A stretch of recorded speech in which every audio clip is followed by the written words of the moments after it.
are now listening to the War Report Podcast Network. What is up, everybody? Welcome back to the College Loop post-game review. Talking about post-day after the game. Reviewing yesterday's whatever that was win over the Cal Golden Bears. And Colin, how you feeling, buddy? I'm doing good. Got to see a struggling Auburn win, but an Auburn win nonetheless yesterday. NFL's officially kicked off today. Got to see the Broncos struggle to lose, but it's good to be in the swing of things for football season for sure. Yeah, I got to also hear about my Panthers losing. Luckily, I chose to not watch it after Bryce Young threw an interception. But if you can tell me I get 24 hours of Alabama, former Alabama players and current Alabama players performing bad, I'd be happy for that. Horns up, by the way. Go Texas. And the U. Thank you, Miami. But, yeah, that game yesterday, just initial thoughts about it. Auburn's 2-0. Hallelujah. I see that. I see James just put that up there. Yeah, let's go 2-0.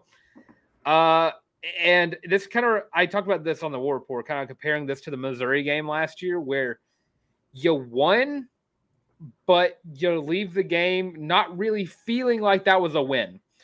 It was a sloppy game offensively. Defense played great. When we do our grading on it, I believe it's probably going to be pretty similar in terms of who's going to have the highest grade, who's going to have the lowest grade. But, I mean, offensively, SEC play is coming up in 2 weeks. You got a lot of stuff to work on. Yeah. Obviously, the downfield passing is number one on list of things to work on for me. Considering we had maybe 3 or 4 downfield passes the whole game, and some of them were the scariest throws of the game. Yeah, just a lot to work on. Yeah, and the play calling was bad, and we just going to talk. I think we're going to get right into the quarterback conversation because I get this out of the way. So Auburn decided to run the two quarterback system. Hugh Freeze said it worked very well against UMass, and it did. Then we saw what happened if they did it against a Power 5 team in Cal, who's a very defensively oriented team. And oh my, maybe pick one, or at least at the very minimum of it, figure out when and where you're wanting to plug in Robbie Ashford. I mean, yesterday it was Peyton Thorne's not performing up to par. Let's throw in Robbie Ashford for 2 plays, and then we're going to waste a timeout so we can put Thorne back in. Because and Freeze was even very vocal about the fact he lost trust in Thorne that yesterday. Like, he was very vocal about, all right, well, Thorne is not really doing what we're wanting to do right now. So he even said, if he doesn't play well, you're not going to see very much of him in the second half. And we saw a lot of him in the second half. It was very confusing to me. And I mean, the play calling, you get option plays with Peyton Thorne and you get passing plays with Robbie Ashford. And I feel like the Tower of Babel going on where you can't. No, it's a level of misunderstanding because the play calling was just horrendously bad yesterday. I feel like neither of them have fallen into their role. So like you said, you'll have Robbie Ashford in on first and second down, and then you'll bring Peyton Thorne in on 3rd and 5. And it's like, okay, well, what's he going to do here? You're coming in off the bench. They know, okay, if they're bringing Peyton in, okay, it's a pass. If they're bringing Robbie in, it's probably most likely going to be a run. And we saw that on the 4th and 2 play where they brought Robbie Ashford in and he got stuffed. Yeah, and it's like, okay, it's on the left hash. We're gonna run to the right. It was like as simple as that. And then you go back to the 3rd and 2 where you just ran the ball for 3 yards, and Damari Alston, who had a great game despite the one fumble he had, you do the one play, it curses me to this very day. The stupid fade routes to wide receivers who are shorter than 6 foot. And I know that one fade route to Rivaldo Fairweather to win the game was awesome because he's a 6'5" tight end, and that's who you got to throw it to in that situation. But why in the world is Amari Kelly getting a target on a 3rd and 2 fade route? Yeah, I don't have an answer for that. He shouldn't be. The fact is, he's not going to make that play. Like, you're throwing it to man coverage, so it's 1-on-1, and you're expecting your man to win. your like 5'11", 6-foot receiver is not gonna match up well against the bigger corner, in any time in that type of situation. And where was Shane Hooks? I feel like if all your wide receivers that you went out there in one-on-one coverage to throw a fade route to, you'd probably want to give it to your how tall is Shane Hooks? 6'3"? 6'3".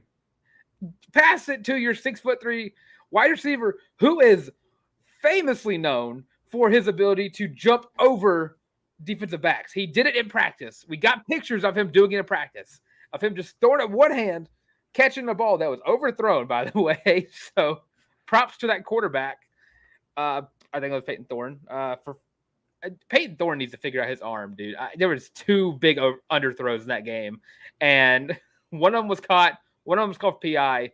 Rivaldo Fairweather needs the ball more.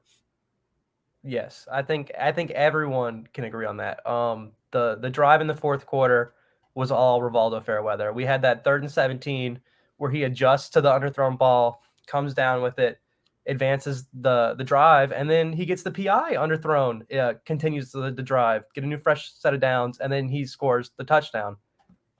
Without Rivaldo Fairweather, I don't think Auburn scores a touchdown in the fourth quarter, and I don't think Auburn wins the game. Yeah, I mean, I'm going to throw up some of these comments. I mean, I got Lamora's Knowles saying Freeze didn't start looking at his play sheet until 8 minutes left in the fourth quarter. I believe that's when Freeze started calling plays. I mean, yeah, I think when Auburn finally started running the up-tempo, the offense started meshing well. This offense is built for up-tempo. And I don't know if it was just something lost in the cards with Philip Montgomery calling the plays, and just it was like, well, Freeze wants to run this play, but Montgomery's going to run this play. So there's got 2 plays coming through on the mic. And then that's when you get the 2 wasted timeouts and late in the third quarter and early-ish on in the fourth quarter when you were still down by 4. But you finally, Hugh Freeze starts calling the plays. Auburn moves the ball, end a play, get back to the line of scrimmage, run another play, and then come back to line of scrimmage, and then so on and so forth. And that's what happened in that last play of the drive, last good offensive drive of the game for Auburn, outside of the victory formations and giving Damari Alston the ball more. We finally saw what Rivaldo Fairweather can do for this offense, and he provided an awesome security blanket for a quarterback that was, by all means, struggling to get the ball to anybody. And Amir just said no separation from my wide receivers. Our wide receivers were non-existent yesterday. Jay Fair made 2 great catches and got one of the touchdowns. Jay Fair is going to be the best wide receiver on this team this year because Shane Hooks and Jason Jones might be two of the most overhyped players on this team. We came into this game, we came into this year saying Shane Hooks is legit. He is going to be an immediate playmaker. And we just not heard nothing about him. He had 2 big drops against UMass, and then this game, I don't believe did he get a target? He did. He had the one that Peyton Thorne overthrew him, so he had to that's go right. up for it, and he couldn't even get it. And I'm not saying that's his fault because he was open and should have had that completion if it was on target. But once again, that just kind of leans this offense is not meshing together. Yeah, and we'll get to the defense in a second, but Jason Jones, the whole other can of worms we're going to get to. But just to get back to the 2 quarterback system, I mean, if you're going to run up-tempo and Peyton Thorne's actually going to perform well under that kind of play style, how about if you throw in Robbie Ashford, maybe utilize his ability to pass the ball? Robbie doesn't pass the ball whenever he goes in. He got 3 passes. One of them was a stupid screen on 3rd down that went for no gain. That was his 1 completion of the day.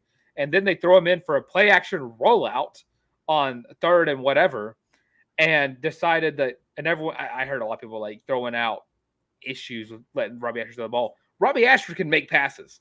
We saw Cal did something that we should be doing with Robbie Ashford. You got your faster quarterback who's probably not your best thrower out of the 2. Ben Fillion is a better passer than Sam Jackson. But Sam Jackson was able to dink and dunk all the way down the field and throw for 120 yards after not even playing in the first quarter. Really, I think he came in later on. And because they were using Auburn's zone defense against him, and it was just out route, slant.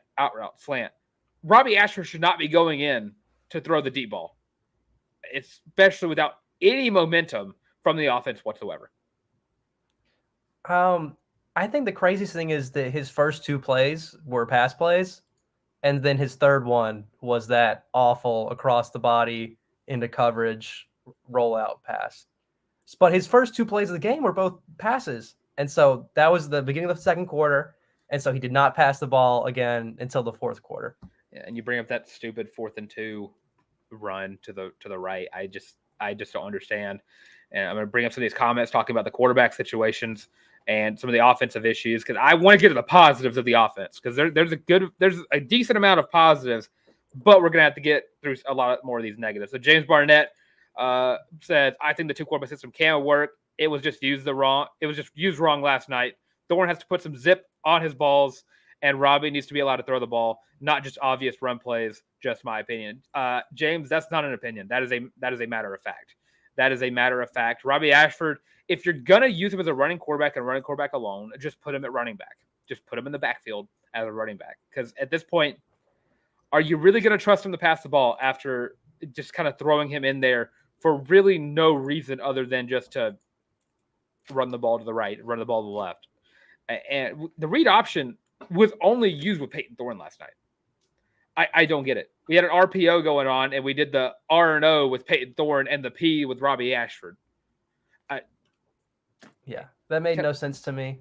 I mean, Peyton handled it all right. Like, he had some good runs, especially in the first half. But just, I don't see why we didn't pass the ball at all in the third quarter. Peyton Thorne and Robbie Ashford, neither of them. We didn't have an attempt in the third quarter. I just want to know when they call it a pass play. I just want to know why it wasn't trying to establish any momentum. Early on, you got these you got the running back swinging out to the left or right, and then just a little dink and dunk to the running backs. But then when you try to throw the ball down the field and get an intermediate passing game going on, which Auburn needs if they're going to want to win against any of these defenses. A&M lost to Miami, but Miami actually looks like a competent football team again. And A&M's offense is not as bad as it used to be, and their defense is still pretty good. And if you don't have an intermediate passing game, which Auburn has not had since Jarrett Stidham, you're not going to do that. And for some reason, they're having these wide receivers who have struggled thus far, running these complex, complicated routes that they should not be running in a game where you don't have any momentum. You just don't have any whatsoever. And it does not help that you got a lot of turnovers, fumbles. You got 2 fumbles from 2 of your best running backs. Jarquez's fumble was bad. Damari's, I'm not going to put any blame on Damari. I will a little bit, but he did get, like, the meme of Leonardo DiCaprio whenever he gets hit by 2 cars. That's what happened to Damari Alston. He got hit to the left, got a little out of it, and they got hit to the right, and that's when the ball came out. That's what's going to happen. But the second play from scrimmage, I think, was the second play or the third play? It was the first one I saw on the broadcast, because it cuts right to the third play from scrimmage, the third play of Auburn's offense. Peyton Thorne runs out of the pocket, runs out to the right, then does a nice shovel pass past the line of scrimmage straight to Cal's best defensive player, Jackson Sermon. And yeah, that moment right there, I was like, I'm not going to be able to enjoy this Alabama loss as much as I wanted to. That's not going to happen today. And luckily, the refs screwed up and called him down instead of calling it fumble recovery for touchdown. And I believe I've heard a lot of Cal fans say if they would have called that touchdown, or if Jade Knott didn't get hurt, they would have won the game. It takes more than a game to win a football game, unless it's the last play of the game. But oh my God, dude, and the offensive line took a step back too. The O-line, it broke down so much last night. I don't know if I don't think I'm ready to say it took a step back. Xavier Miller got called for so many penalties last night. This is true. That is a fact. Yeah. And Auburn had, I believe, 7 penalties on the day for 56 yards. And all of those were on the offense. Mm-hmm. Every single one of those penalties were on offense last night. And it hurts even worse knowing for the fact that this is an offensive-minded coach, and the offense was just bad.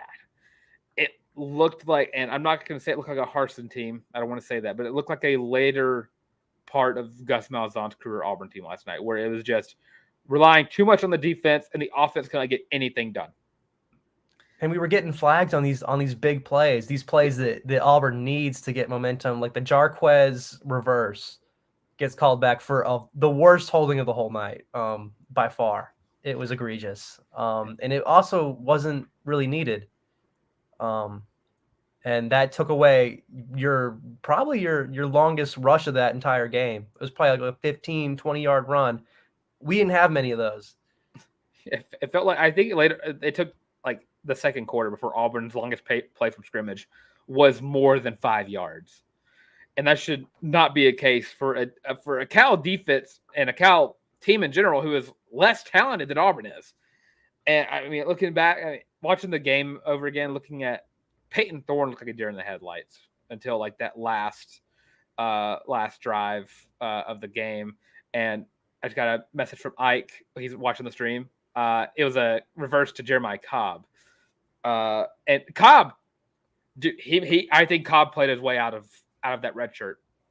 Yeah, he came in, and for the place he was in, he made it work. Like, he came in, I know he had 2 rushes that amounted to a first down, just those 2. And then obviously that was reverse was him and not Jarquez, and then another play taken away from him. Yeah, and I mean, he had 3 carries for 20 yards, 6.7 yards a carry. Auburn ran the ball very well with Damari Alston and Jeremiah Cobb, and I think I'm gonna use that to kind of go into the pros of the game, and gonna get a lot of these. Before I do that, I'm gonna go get some of these last ones out of the way. AJ Rivera, is this an issue with wide receiver ability or play calling with the two QB system? Last night was strictly a play calling issue. That was a mismatch between Hugh Freeze and Philip Montgomery, and not knowing when they need to put in Robbie Ashford.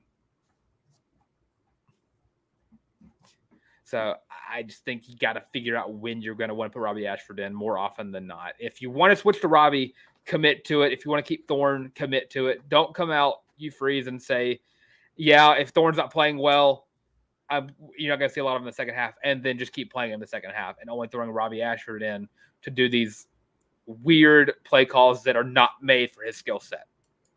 And let's see, we got Lamores again. Thorne also needs to go through his progressions and stop staring down the wide receivers. Last night did not see a lot of him making many progressions in the pocket, and it took a while for him to even want to stand in the pocket. And that's my biggest issue, is that he's supposed to be our experienced quarterback. He's supposed to be the guy that's been there, done that, and can go and make those reads and run the offense. And he's not proven himself to be that guy yet. Yeah, and then let's just go back to the wide receivers for a second. Shane Hooks is a better one-handed catcher than he is a 2.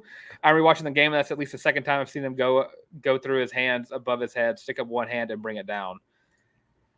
I don't think I think Shane Hooks needs to learn. I think Odell Beckham Jr. has ruined the any wide receiver growing up and coming into college, because now they want to make those highlight plays. They want to make those like Sports Center top 10 moments. Shane Hooks has not brought in a catch with one hand. He would have had another catch last week against UMass if he would have thrown up his left hand to catch it. And last night, I mean, the ball was overthrown to all get out. But when you have a quarterback in Peyton Thorne who has been struggling in the pocket, and or at least just yesterday, you got to be a more reliable target for that quarterback. As in, if he's going to throw it above your head, maybe don't just throw up one hand like on a whim. Put up that second hand so you can, bring it down and actually secure the ball, because at that point you're throwing the ball up just trying to get any momentum you can possibly get. And let's see, we also got we get Jarquez Hunter comment. I'm going to get back to that in a second. My question is, why wasn't Fairweather targeted only once before the latter minutes of the fourth quarter? I don't know. Rivaldo Fairweather proved to me yesterday that he is the most reliable pass catching target on the field at any given time. And funny thing about that, I knew that he was going to be as soon as he committed to Auburn. And I get you don't open the playbook up. I get it. I completely understand. You don't want to show too much before you get an SC conference play. But when you're struggling that much, especially in the first half, why aren't you utilizing Fairweather more outside of just in a blocking context? Especially when you're down, because Auburn was down until 6 minutes left in the game, and we still saw nothing from him. Yeah, it made no sense. And get back to the Morris for a second. I mean, this game brought back Jarquez Hunter, and Jarquez Hunter did not play up to par. And I think it might have been a little bit of overestimation of what he's going to do for Auburn. And Lamore said Hunter looks like he's just not up to game speed yet. He needed those reps.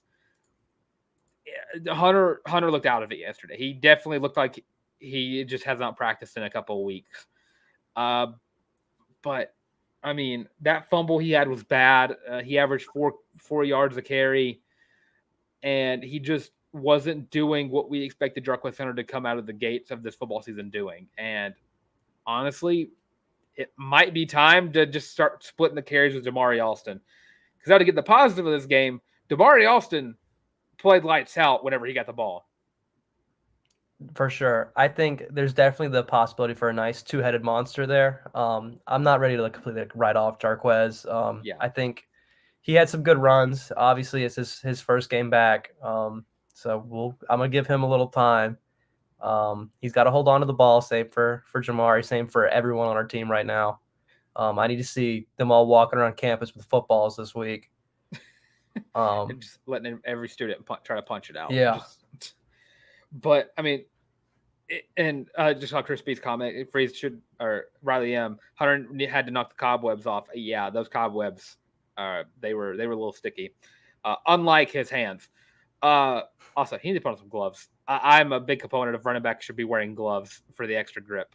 I don't understand why he does not have gloves on. I can respect it if it's a thing he does, but in that context, put on some gloves. But I don't think Damari is by any means better than Jarquez Hunter right now. I think that Damari can develop into a better running back because I think Damari's skill set can be that. But overall, I think that it might be just to give Jarquez some time to get back up to Jarquez of last year, and Sanford is going to be a great game for that. Maybe take out the two quarterback system for a little bit and utilize Robbie for just verbal meme. Red Zone Robbie, utilize Red Zone Robbie, but for the time being, maybe split the carries a little bit more with Damari like you did last night. Jarquez had three more carries, and Damari only had 2 less yards than him. That should be how this season goes. I don't think Auburn might not get a 1,000-yard rusher if it takes Jarquez too long to get back in the swing of things. Because if you can't get it at Sanford, you got a tough slate of games coming up ahead. And I mean A&M, Georgia, LSU. Even though A&M and Georgia, I'm not going to say it. Never mind. Not going to say it. I don't want to say it. I do not need to be any kind of hype video fodder for Georgia whatsoever. But, yeah. And Teresa, meet. UTSA did win. Big ups on them. But to look at the defensive side of the ball, defense played lights out. For sure. I mean, not everything, but a lot of what we saw was good. Like, obviously, holy shit, Asante went nuts. Like, he was everywhere on that football field. Dude, Eugene Asante might already be the best player on this team already. And it took him 2 games. And granted, one nobody, and then a mid-level Pac-12 team. But Eugene Asante has already proven if this next depth chart comes out and it's not altered a little bit to put Eugene Asante in the starting lineup, I don't understand why not. But Eugene Asante, 12 tackles, 1 sack, 1 TFL, and 1 pass deflection.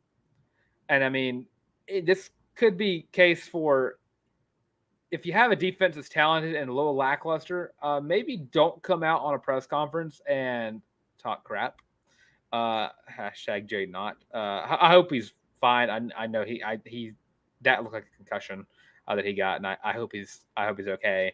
I wish the best for his season, but I am glad Auburn did lock him down to only 78 rushing yards, and Eugene Asante was a big component of that. His ability, and I saw a great tweet, and this is gonna maybe not let Tarr have the happiest day if he's watching this.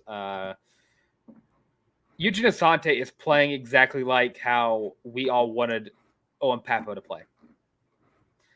A player that is all over the field, getting to the quarterback, getting in the backfield, stuffing the run, and providing some decent coverage.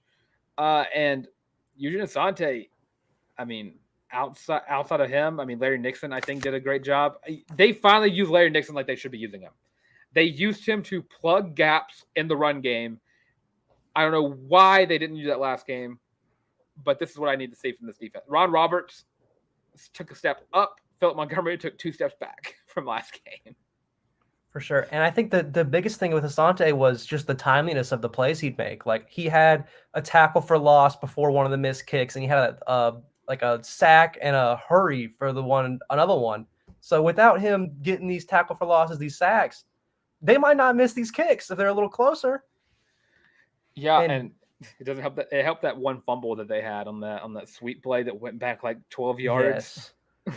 But oh boy, my other highlighted player I have for this game, Oscar Chapman. He was punting with the best of them. That first one where he's backed all the way up and like touching the white line wasn't great, but that's not on him. Yeah, that's completely on the defense. But let's see, he had 5 punts, averaging 40 yards a punt. And if it wasn't for Fairweather in that fourth quarter, he would have been my offensive player of the week. But Fairweather solidified that, doing everything he did to ensure that Auburn could move the ball down the field. And I'm gonna go back to a negative for a second. I don't think we didn't talk about this on air quite yet. These commentators suck.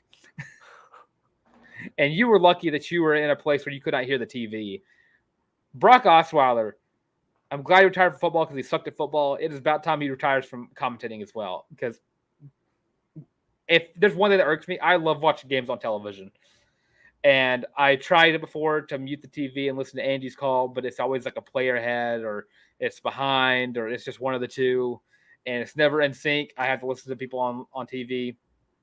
Brock Osweiler and Dave Fleming might be in my top 3 least favorite commentating crews. And this is the first time I've ever heard him commentate a game.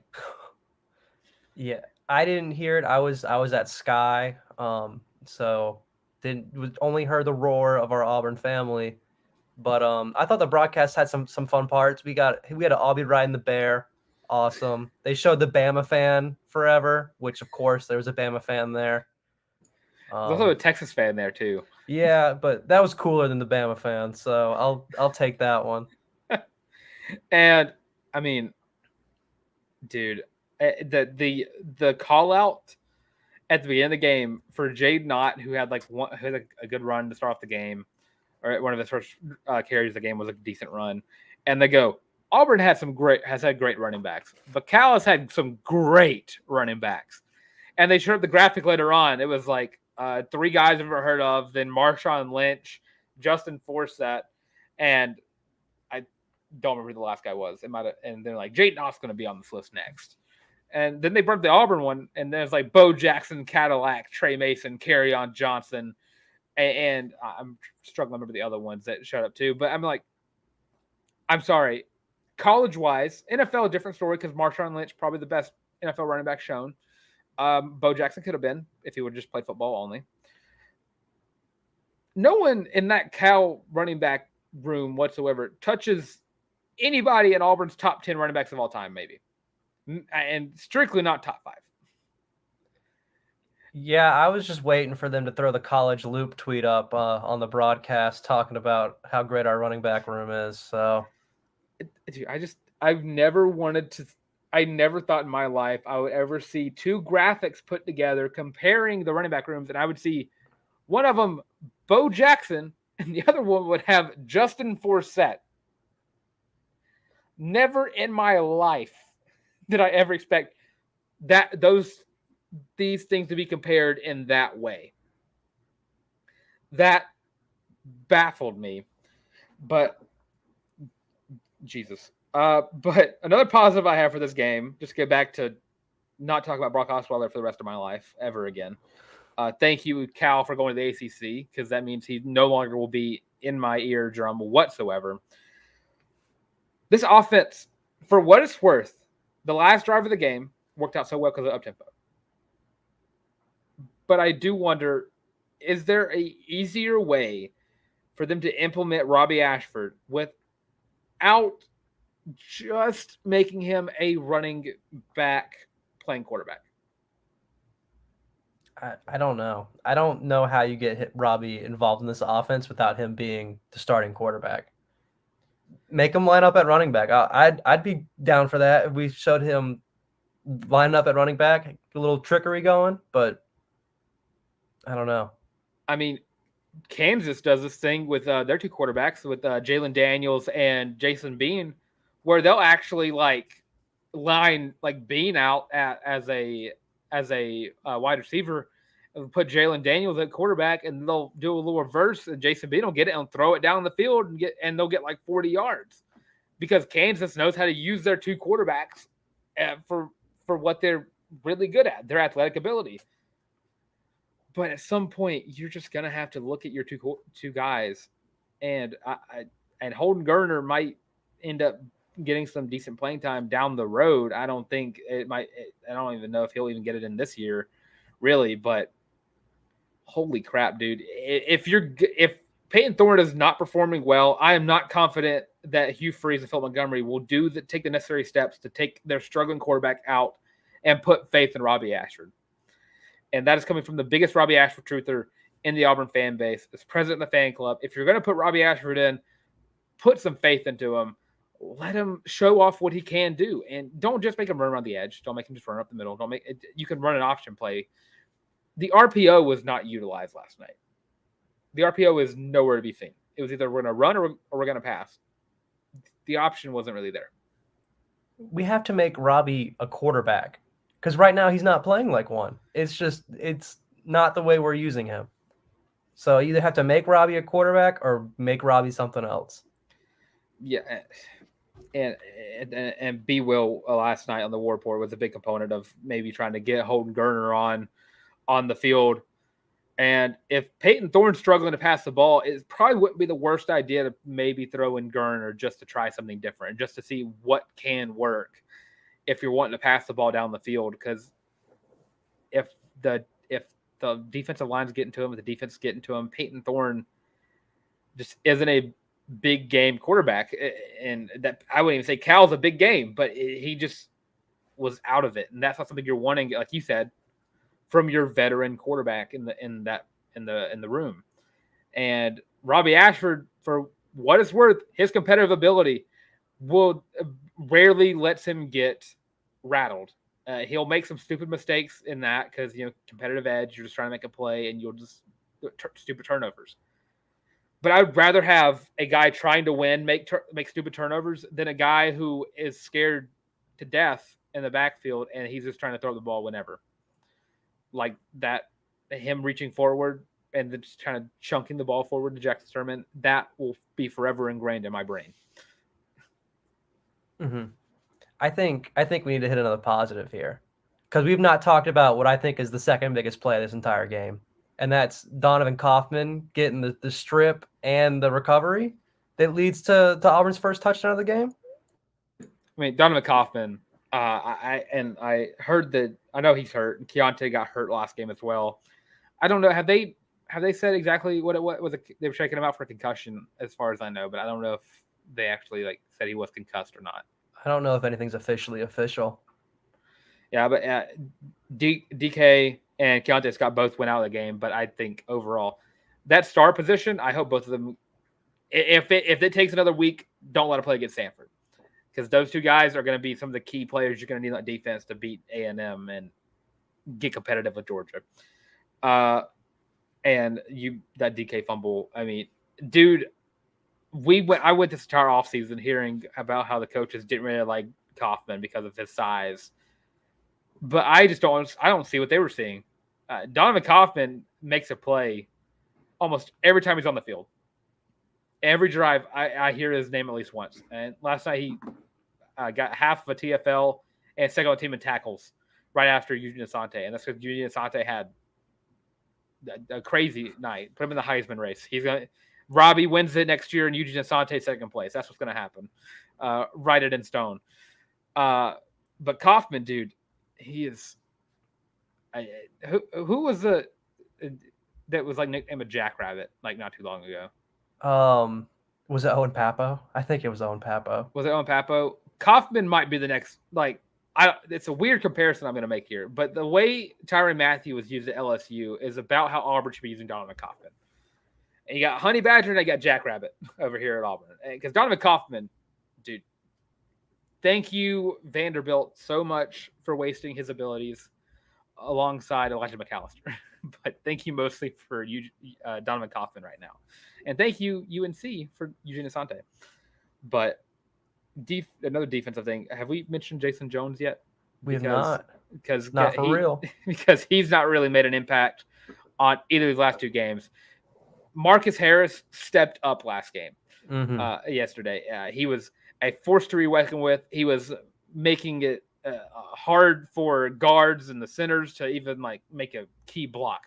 Jason Jones, I rarely heard his name. I know he got 3 tackles, I believe, but he was not making any impact on the defensive line. No, he was playing second fiddle to Harris the whole game. And I mean, Harris balled out and he plugged the holes and did what he needed to do, which, will obviously take some shine away from everyone else, but just not doing much. And then looking at, got a comment from Lamores again saying, did you guys see Falk on any plays? I didn't. Keldrick did play. I just think this was his. He played very well against UMass. I think this was his welcome to college football moment because he was on the field, and whenever he was, I mostly saw him getting ran away from. I don't know if it was just because they were scared to run it towards Keldrick or that was just a design play call. It was Keldrick was on the wrong side at that time. But Keldrick did get 3 tackles. But I just also think that the ball was getting pushed away from him more often than not. And I was more trying to find out. And he definitely – everyone on this defense got overshadowed by Eugene Asante. So I just think that we didn't really see a lot of Keldrick Falk or hear a lot about him because he wasn't really getting the play called towards his side of the field. So Keldrick going to develop very well over the season. I just think this was just his this is a Power 5 school right here. I need to get better during practice. But I mean, overall, defensively, outside of Eugene Asante, Donovan Kaufman, and Larry Nixon III, the DBs played very well as well. I just want to throw that. I'm not going to count Kaufman and Keontae out there because they're stars, which means they're kind of like linebacker safety combos. Kyan Lee, I'm gonna talk about DJ James. I'm gonna let you talk about Kyan Lee because I know you got some opinions on him. DJ James played very well when they put him in man-to-man coverage. And he got that key interception to basically win the game at the end off of an underthrown ball. Ron Roberts needs to utilize the fact that these defensive backs in this DB room are man-to-man guys. These are man coverage defensive backs. Zone, not really their thing. And when I saw DJ James get kind of picked up on, it was because he was in zone coverage, and it looked bad for what it's worth. And that could have been the team just looked bad. Maybe they're tired. But zone does not work in Auburn's defense. And I have rarely seen it work at all in any Auburn defense I've ever watched. But, yeah, I'm going to let you talk about Kyan Lee for a second, too. Yeah, I mean, Kyan Lee looked good. Obviously a freshman. The only thing I saw from him was a little handsy. There were a couple plays that he probably could have been called for PI that obviously he was not. Only thing he was called for. I think the only defensive penalty the whole game was that roughing call where he tackled the receiver out of bounds, and it probably doesn't get called half the time, does get called the other half, but I thought he held his own.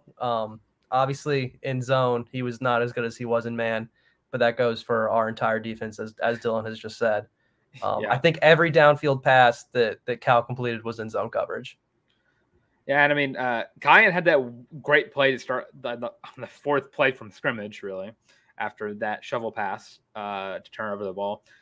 Because Cal came on the field and stepped up and threw the ball down the field on Kyan Lee, trying to exploit the fact that we're starting a freshman defensive back, and Kyan made an amazing play. And I mean, the commentator said they got a little handsy. You would call pass interference on every play if you counted just being a little handsy between the two. And it's just a matter of like who did what.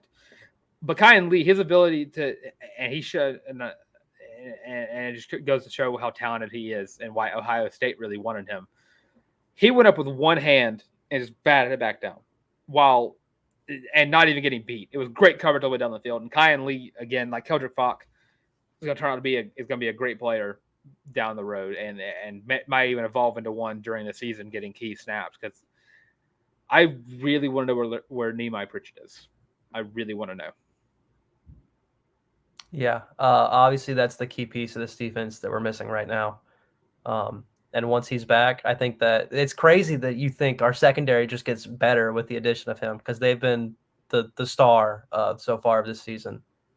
Yeah, and it's worth mentioning too that we also don't know when Austin Keys is going to be back either. And if Nehemiah Pritchett and Austin Keys are both on the field at the same time, alongside the emergence of Eugene Asante, Donovan Kaufman, Keontae Scott, et cetera, this defense could end up being the best part of this team and finally emerging into something that we were not really expecting after week one. And all we really need to do is we need our defensive linemen, especially the two defensive tackles up front, Jason Jones, to be more consistently good at getting pressure on the quarterback. Because Elijah McAllister hasn't really been a presence in the backfield. I love Elijah. I love his football IQ. He's not been getting back there, and our edge rushers have been struggling a little bit. Jalen McLeod made a lot of good plays yesterday. In his first game back from an injury. Also, he went down with a cramp, and your boy Brock Osweiler called him out for potentially falling down purposely, by the way, on his first game back from an injury. So Brock Osweiler is not on my good side right now. I missed that. Yeah, and McLeod made some good plays in the open field, and I think he's going to I think Jim McLeod, if he is 100%, I think we're going to start seeing him emerge as a starting edge rusher because he's just a good lateral guy. But interior defensive line struggled outside of Marcus Harris. And Jason, it's just a matter of fact, go back to Jason Jones. I just need to know where he is. I just need to know if it's just something going on with him, if it's just we just over hyped up Jason Jones. And I got a comment up here from Amir. Need to see explosion for Jason Jones. He keeps getting stood up to big of a frame for lackluster play. That's the nail on the head right there. He is too big. He is too strong. He is too, as we were told, he was too good to be playing this bad. I just don't know when we're going to see him emerge, and I don't know if Auburn's going to be able. And we're lucky the linebackers have stepped up in a position that we were not the highest on. Eugene Asante, it's Eugene Asante. I'm just going to change your title to Eugene Asante. That's all that's worth really going very in depth about in this show because the interior defensive line, it's just not good. Something that we didn't even touch on was he kind of stepped up as a leader on defense too. When the Cows running back went out, Jalen Simpson went and started jawing at him while he was laying there, and Asante came and pulled him back and was like, "No, we don't do that. Let's not get a penalty." And that's what you want to see from your linebackers. Yeah, and I mean, if Eugene Asante wasn't over there knocking Simpson out of the way, I'll say it again. I predicted Jalen Simpson to lead Auburn in interceptions and defensive touchdowns. He is currently still doing that with his second interception of the day, coming at the end of the first half on a Hail Mary. Yeah, still counts. Yeah, the arm punt. But let's go back to some comments here. We got James Barnett. I think this defense can be top 3 in the SEC by midseason if they continue to continue playing the way they played and stay healthy. Thoughts? Colin, I'll let you fill that one first. I think top 3 is maybe pushing it. Obviously the SEC has some of the best defenses in the country. I think our secondary is elite, and we're seeing good play from our linebackers, but that front needs some work. If we can get that front, I think top 3 is a possibility, but it's a long way off. Yeah, I would say at best case, you're going to get a top 6 defense by midseason, and that's if you can get through LSU's offense and a little bit of an improved A&M offense. For what it's worth, I still don't think that Jimbo Fisher is going to be Texas A&M's head coach by the 2024 season, but he'll be enjoying his nice $76 million check very soon. And, I mean, if Georgia – if they can figure out their offense, they're going to be a dangerous team as well, per the usual. So it's just all about getting through those 3 teams. But it's all about the interior defensive line. I mean, if Eugene Asante, as good as he has been playing, can he keep doing it? I have full faith that he can, but can he continue to pick up the slack that Auburn is experiencing with Jason Jones and Justin Rogers and Lawrence Johnson? I mean, you have 3 guys right there, and Marcus Harris on the good side of that are unable to get pressure and push back on the interior offensive line of whoever they're playing. Mm-hmm. Let's go back to Lamorris. Got another. I like those blitzes Coach Roberts has out of those zone coverages though. Yeah, but overall, just going to go back to the man-to-man DBs. And those blitzes were good whenever they got to the backfield.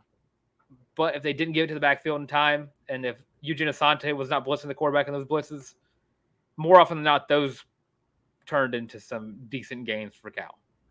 You're compromising your strongest part of your defense when you blitz in zone. Yeah. And you got new Tiger 3. Is our offensive line as good as we thought? At this point, it depends on the week. Because 50-50 shot right now.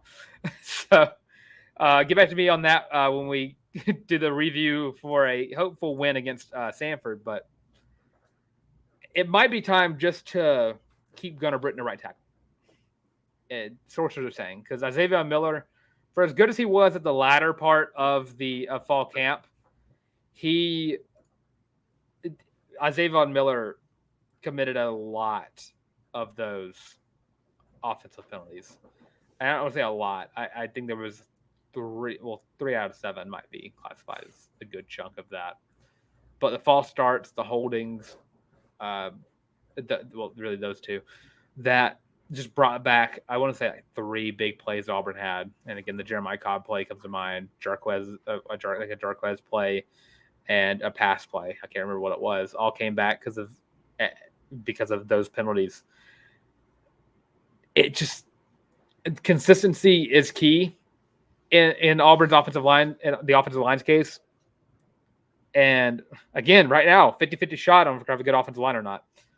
But it just might be time we talk about the quarterbacks, maybe sticking with Gunnar Britton at right tackle for now until Isaiah Miller can get kind of sat back and kind of relaxed in his position, and then maybe try to utilize his talented abilities that he's been given. I mean, Isaiah Miller is a great tackle, but I just think under the lights last night, I just don't think he performed up to par.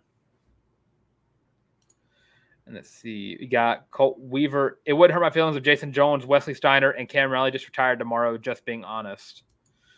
Yeah, Jason Jones, I think, can emerge later on. I just think he needs to, pick up the pace. Cam Riley, athletic. Wesley Steiner, I'm not the highest fan of. So I'll put that out there. I think Wesley Steiner's not that great. I think my feelings would be a little hurt. They're quitting mid-season. Come on, man. Finish it out. Let's see. The DBs can still need to improve on their coverage. Get in your head turned around so we don't get pass interference calls. That needs to be vocalized in practice. Ball security, the main focus right now. Yeah, ball security needs to be a huge focus right now. DBs, I feel like I've done pretty well in coverage. I think of everything that we saw last night. The defensive backs definitely are as good as advertised. The running backs need to step up a little bit. ball security wise. Mm-hmm. But some of that could be on the offensive line, not really busting open any holes for any of the running backs last night, because this running back room is elite. We're just gonna have to wait maybe a little bit to get all of them up to par. And let's see, back to the defensive rankings thing. Teresa says top 3 in the West, maybe. I think top 3 in the West is manageable for the defense. That can happen. Yeah. top 3 out of 14 is a way different question than top 3 out of 7. But I mean, next year is going to be just going into the giant pool of 16, so that's going to be a fun year. I got new Tiger back. I thought defensive line did a good job of keeping the O-line off the linebackers. I mean, that happens whenever Jason Jones is as big as 2 defensive linemen are. He's big, and he can cause that kind of havoc, but I just need him to step up in terms of, busting through the offensive line, because it's something he can do. It's something we've not seen from him quite yet. Let's see. We also got back to James Barnett. If you take away the penalties alone, we probably have at least another 14 points. That's not including the turnovers. Thoughts? I don't know. Probably got field goals. Yeah, just seeing our offense score points is hard to envision after watching that game twice. Yeah. I mean, I think you probably would get up to maybe 20 to 23 points. Because I just don't know. Because we saw in the red zone, utilizing, red zone Robbie incorrectly, verbal meme. It just, I don't know. McPherson has a leg on him. You can see him kicking some field goals. Throw McPherson out there. I thought we're going to have to rely on him to kick a 50-something yarder last night, but I think that's when Cal committed a penalty and moved us up a little bit. But, I mean, I don't think those penalties changed much. I think that Auburn still struggles offensively to score. I think that you kind of just go down the field, quote unquote, get down the field, and you just kind of rely on McPherson's legs, and then you make this game look a whole lot better than it does on the score sheet, because then that'd probably be a 20-10 win with 2 field goals from your field goal kicker, who I'm ready to see how far he can actually kick it. I've been hearing it all off season long that he can kick a 60-yard field goal. So I'm not opposed to letting him try it from the distance. So I just want to see him. I want to see him kick. I love kickers. Yeah, let's let him line up for Samford. I don't see how that could hurt. Yeah, just at halftime, put him on the 50-yard line and just let him go at it. I mean, we also got a comment from Riley M earlier saying Oscar Chapman's a cyborg. I mean, PKU, baby. Place Kicker University. And let's see, you got Ant Robinson bringing up Messiah Nasili Kite. It doesn't show up in the stats, but Kite does his job very well. Maybe you can start him, Harrison McLeod. O-line should have Wright starting by Wade. Those 2 are very, very dominating. Let's see, Jeremiah Wright, I believe. Yeah. Did Jeremiah Wright seem like he was taken out a lot? I didn't think he played a whole lot. I don't think so either. I think that's because whenever Gunnar Britton moves to right guard, they take Wright out, put Miller in at right tackle. But Jeremiah Wright is probably, I don't want to say one of your better ones, but can be one of your better offensive linemen. I think I like when D linemen kind of sub out. I'm not the biggest fan of offensive linemen subbing out, because that can affect your offensive momentum just as much as switching out quarterbacks can. Mm-hmm. Because if Gunnar Britton is killing on the edge over there at right tackle, you move him to right guard and put out Xavier Miller, I mean, they're just going to abuse that, and that's where you got the holding calls and everything. The defensive line, yeah, Kite just, I guess it is just me reading the box score and whatnot. He did get 4 tackles. I just think that when it comes to the other, and he just might need to switch the defensive end strictly, which I think he does play defensive end actually. It might just be, I think he's a little bit slower than some of our more talented ones on the field. And I think the Silly Kite is good. But Keldrick Falk is a lot faster. He's a lot more athletic. And it might be just worth that strictly because meeting SEC offenses, I mean, you kind of want the more athletic guy in a defensive end, and I think like a defensive line of Kite, Marcus Harris, Jalen McLeod, and I really don't know who to put in that fourth spot. Yeah, I don't know. I think obviously Kite did his job, but he wasn't like making any standout plays. He was just doing what he needed to do, and that's kind of the player that I think you can expect him to be for Auburn. He's not super flashy about it, but he'll get it done. I mean, 285 for Nasili Kite. I mean, it might just be put Marcus Harris and Kite in the middle, and then put Keldrick Falk around the defensive end.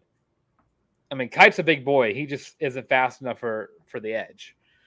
And Justin Rogers, I just also want to bring up him. It's still yet to be seen if he's really. And I think he played a decent bit, I believe. I just didn't really hear his name a whole lot, and this is the first game he got tackles in. I mean, defensive line has ended up being a bigger question mark than the linebacker room has. Yeah, who'd have thought? Yeah, and just go back to the play calling for a little bit. Got Trey Bonner waiting for the flip the script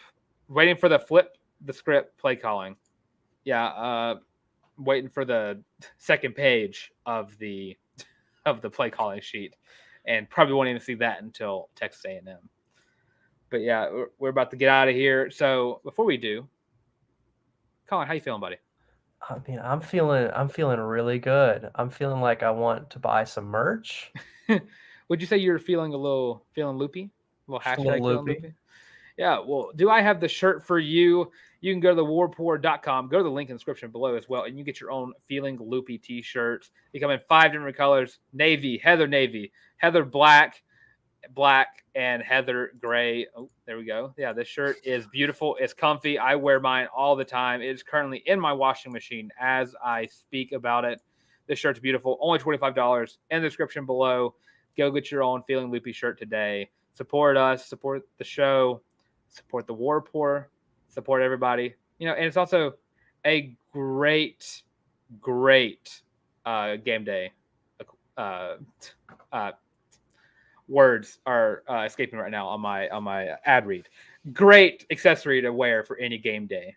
But yeah, Colin, let everybody know they can love you, find you, and support you. Yeah, just follow my Twitter or X. I'm not gonna call it my X, but yeah, it's at Beyersdorf Colin, BEYERSDORF Colin. And of course, I'm Dylan Larck. Trey Bonner, to your comment, if you want this hat, it's not sponsored, but 47. If 47 brand wants to sponsor the show, I am fully game for it because that means more hats for me.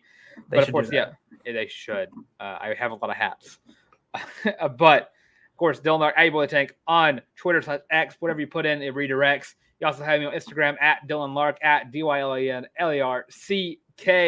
And if you'll follow us here on the College Loop, you can also catch us on the podcast version of the show as well. The show comes out every Tuesday, Thursday. We also have a preview show on Fridays. And of course, we have today's review show every Sunday at 7:00 p.m. Central Standard Time.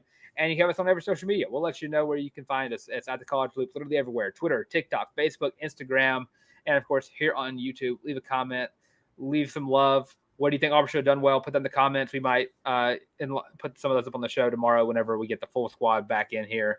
And of course, whenever if you're tired of seeing our faces, Tarr's not here, but it's a good viewing experience when Tarr's not here. But if you hear Tarr, if you see him, just go to the podcast version. It's also on Spotify, Apple Podcasts, Google Podcasts, and Amazon Music. And of course, with all of that being said, this has been the College Loop post-game review. I'm trying to find the outro. Where is it? There it is. It's been the College Loop post-game review.